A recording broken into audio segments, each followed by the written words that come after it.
academics, so she's going to be on 80% scholarship. It's going to cost us 50%, and then that adds up to 14. We have to keep going with 14. And just to kind of put it in perspective, I don't know, you guys are probably a little different, but for us, I would guess we probably have 1 or 2 players that are on a full ride. Meaning that There's that everything's covered. misconception out there, isn't it? Yeah. Everybody gets a scholarship, you hear it all the time, I'm on a full ride. Well, I'd take that at face value. There's not many going around, you know. 14 scholarships, rosters roughly 25 to 30 kids. You can't have too many full rides or you're not going to have a team. You're going to have 18 players or 14 on full rides and nobody on anything. It doesn't work that way. So they're usually divvied up. You know, you might have 3 or 4 on full scholarships, you know, 3 or 4 on 70%, 3 or 4 on 50, and then it just all adds up to 14. And again, stressing the academics. If you're academic, if you're going to get academic aid, that just makes you more marketable to the college coach, because instead of having to give you, let's say you need 80% to go to the university, if you're getting 30% academic and the coach gives you 50%, that leaves them 30 more percent that they can go find another player with. So that's just to your advantage. What makes soccer different than other sports as far as the scholarship? It's just the NCAA rules. Different sports have different, they have either, they're called head count sports or equivalency. Head count sports, off the top of my head, men's and women's basketball are head count sports. They have X number, I think women's has 15 full scholarships at Division I, and men's basketball has 12, I think.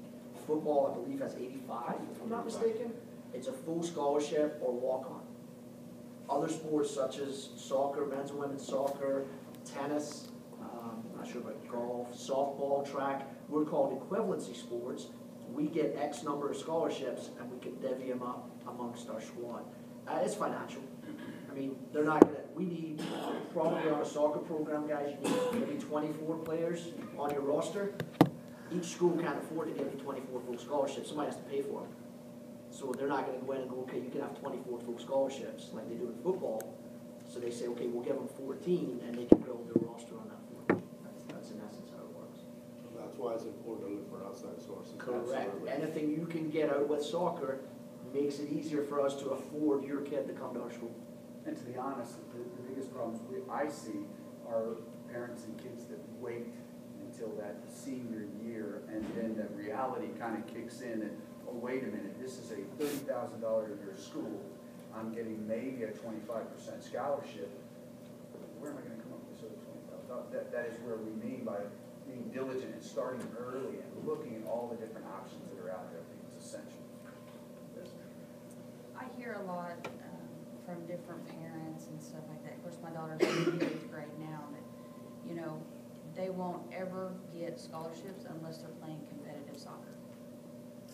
Is that easier for them? Is that somewhat of a true statement? I mean, with somebody playing It's a somewhat true statement. It's not an absolute. Right. It's I'll put it this way, and I think it was touched on. If you're on whatever club is the best in your age group in Tulsa, you're going to be playing and training with a lot of good players. You're going to be visible because you're on all these big showcase tournaments where all the coaches are. Maybe you're doing Olympic development. Maybe it's an ECNL team on the women's side, or is it academy on the men's side. So you're playing at all these high-level events where you're going to be seen. Right. And so coaches are going to be more familiar with you, and they'll have evaluated you at a high-level competition. If you don't do that, it doesn't rule you out. It just makes it more difficult because you're not as visible. That's where we have to be more diligent on Correct. our part. So if you're, a great example, you're from a small town in Oklahoma, there's no competitive soccer, you don't have maybe the financial means to get your child back and forth to Oklahoma City 4 times a week, Exactly. how do you get recruited? Let's say you know you want to stay close to home and there's 5 schools in state, go to their camp. Send your kid to camp. I'll tell you, can't really talk too much about our program, but I'm sure we all have similar stories. Young lady from a very small town in Oklahoma showed up at our camp. I had no idea who the kid was. She started banging in goals all over the place, and we thought, that kid's really quite good. We followed up and went and watched her with her high school team. We don't watch too many high school games because the level usually isn't as good as club. Went and watched her play, and she was offered a partial scholarship to attend school. I'm sure every coach here has a story like that. It happens. It's just not as easy for those kids because we can't just go to every small town high school game in Oklahoma to watch soccer. We have families. You may not even have high school. He said, Right, we- that's we our don't even problem, have we don't even have high school So, soccer. so you're gonna have to work even harder to make these coaches interested. Why should they come watch you play? Right. Well, here's why. I'm an athlete, I do this. And then certainly getting out to a camp or an elite ID camp or something to where they can see you is that might be what it takes. So I don't wanna give you an absolute that you can't do it, you can do it. Right. It's just more difficult. We You just go gotta to be any more media? diligent. All-state games? I have in the past, or speaking personally, I have, but the reason we don't go to too many, the reason why I don't go to too many, I don't want to speak for everybody else, high school games is on each team, generally speaking, there's one or two good players. If you go to a club game at a high-level tournament, you're seeing 230 good players at one time. We have a recruiting budget that we can spend to go watch the kids play, so really you want to get, I think you said, bang for your buck. We want to go to a place where we're going to see the best players playing against each other so we can evaluate them. Again, if there's a special player on a high school team that we find out about, I'm sure we all have been in a situation where we've gone to watch those kids play. It's just not as common. The All-State game, to me, that's kind of a scrimmage where a bunch of good players are out having a good time playing soccer, as opposed to a real game. Plus, Well, all of those kids are pretty much. They're already done. Done. That's their Or we're senior already year. done with Yeah. that class that's coming in. And we've done an all-state game, and picked up a kid late, you know, that we hadn't known about, and a little Probably on diamond the in men's rough. side a little bit. Yeah, yeah, on the men's side, yeah. You were talking earlier about athletic ability. Do you guys take into consideration of if a kid is playing good soccer, but he's also playing good at football or wrestling or basketball? Do you add any of that into consideration, or you just focus just on soccer ability? For me, I think it's different for every coach, but for me personally, yeah, that's gonna, it just tells me that, one, maybe they're very disciplined in what they do, they're very active, they're athletic, so it may spark my interest in it, is all I'm saying. I think for sure, especially if you think of women's soccer, if we get a resume that says I was also the Class 5A 100-meter champion, well, that kid can run, for sure. Yeah. And then we'll go watch and see if she can play soccer, but yeah, that would get your attention.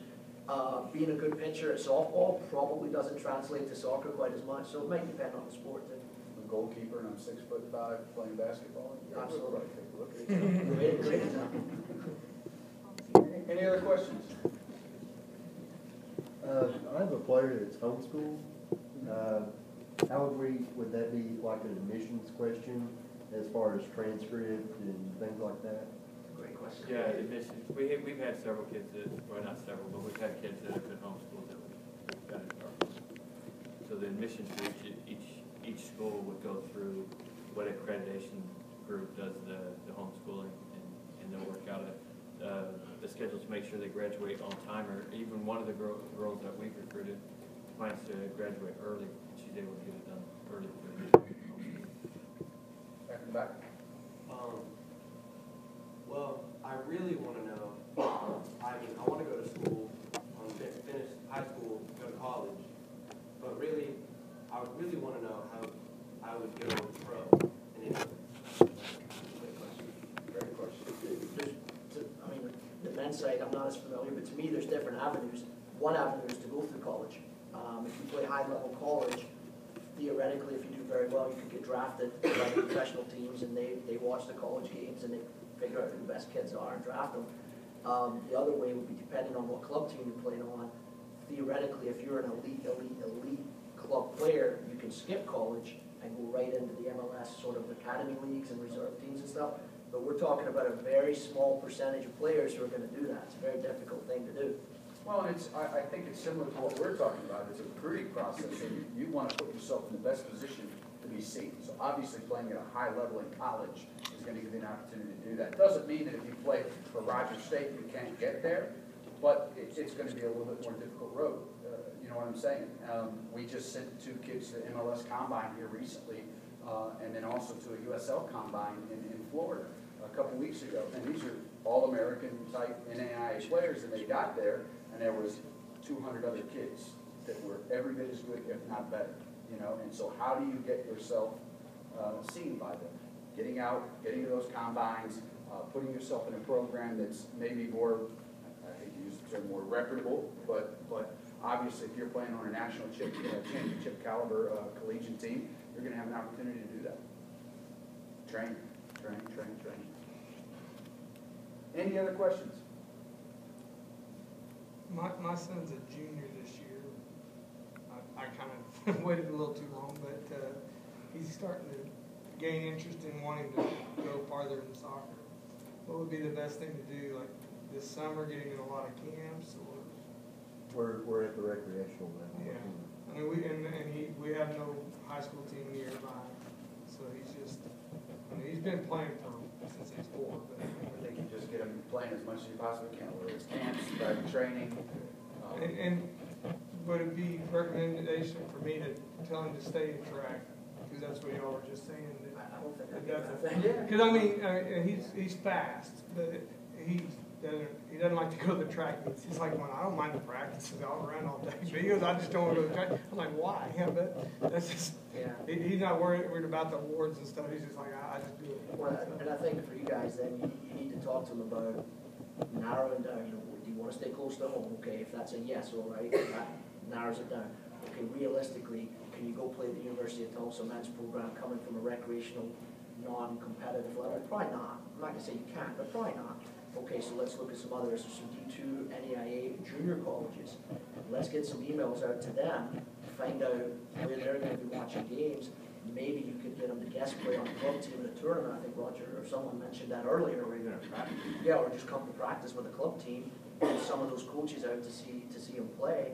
And yeah, if you narrow it down to 3 or 4 schools, find out when their camps are, send them up to Roger State or wherever. One of the big things is he's looking at a big college anyway because he is a 3.9 and he's really, I mean. If he's a good student, Yeah, that'll get a lot of people's he's a attention. top 3 in his class, so he's very high on academics With too. NAIA and junior college, you guys are allowed to have open tryouts, right? Yes.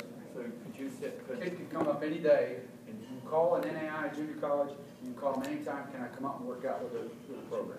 Doesn't mean they'll allow you, but they can do that. they have that option? Absolutely. Whereas for NCAA, we have to have, We can't have an open trial. we can't have an open trial, it's gotta be a specific camp, right? Yeah, it has to be summer camp or Right, academy camp. right. So y'all have the summer camp this summer? Every university does. I'm sure if you go to their webpage, that's a big money maker for most. Well, So sure. you'll be able to find those dates and pick 2 or 3 that maybe you guys can get to. Absolutely, I would. Now, what's the age group on the summer camps? It varies from like 5 all the way through 18. Because I got 2, I got a 13-year-old, that's his dream.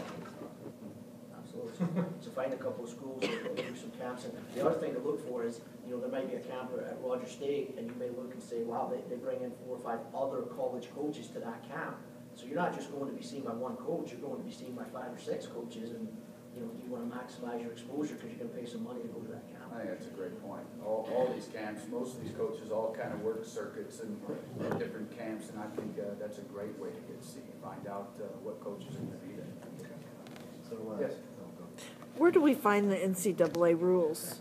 On the NCAA website. And are those the ones that are going to be in effect? You would want to go, I think it's called eligibilitycenter.com. That's where you would go. Thank you. Where can we find some rules, NCAA rules? Yeah, that's a great, We didn't talk about the the eligibility center is a great place to go.